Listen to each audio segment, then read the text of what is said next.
रोजचा स्वयंपाक करणं माझ्यासाठी अवघड नाही, पण स्वयंपाक झाल्यानंतर जो किचनवर पसारा होतो ना, तो बघितला की कपाळावर हात मारावा असंच वाटतं.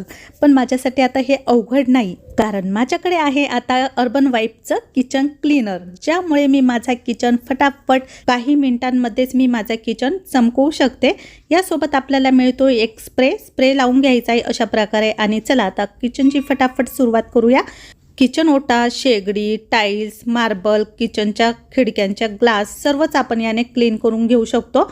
मिक्सरसुद्धा आपला रोजचा बराच खराब होतो, त्यावरती पण स्प्रे करायचा आहे. मिक्सरवरचे चिवट चिकट कडक झालेले डागसुद्धा याने फटाफट क्लीन होतात. फक्त आपल्याला स्प्रे करून एखाद्या कोरड्या नॅपकिनने पुसून घ्यायचं आहे. अशा प्रकारे माझा मिक्सरही नव्यासारखा दिसायला लागलेला आहे. किचन ओटा, शेगडी खूप जास्त खराब असेल तर त्यावरती फक्त स्प्रे करून तसंच सोडून द्यायचं आहे 15-20 मिनटं.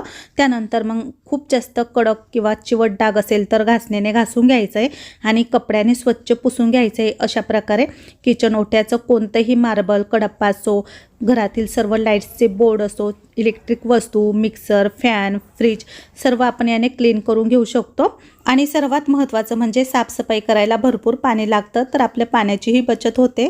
सगळ्या प्रकारची फर्निचर आपण याने क्लीन करून घेऊ शकतो. अशा प्रकारे फक्त स्प्रे करायचा आहे आणि पुसून घ्यायचं. सर्वात जास्त दिवसभरात आपण किचनमध्ये फ्रीजचा डोअर खूप जास्त वेळा उघडतो लावतो. फ्रीजचा डोअरसुद्धा खूप चिवट चिगट होतो, त्यावरती पण स्प्रे करायचा आहे आणि स्वच्छ पुसून घ्यायचं आहे. फ्रीजच्या आतील सर्व वस्तू काढून घ्यायच्या, आतील भागसुद्धा आपण याने क्लीन करून घ्यायचा आहे. अशा प्रकारे स्प्रे मारून फक्त पुसून घ्यायचं. या लिक्विडचा सुगंधही फार छान येतो, त्यामुळे कोणत्याही वस्तू क्लीन करायला अगदी सोप्या जातात. तर हे बघा माझा फ्रीज दिसतोय नव्यासारखा. तर आहे ना मॅजिक, काही मिनिटांमध्येच माझा किचन आणि घर सर्व काही चकाचक झालं. तुम्हाला हे प्रोडक्ट पाहिजे असेल तर या प्रोडक्टची लिंक मी बायोमध्ये आणि कमेंट सेक्शनमध्ये दिली आहे, तिथे जाऊन तुम्ही परचेस करू शकता.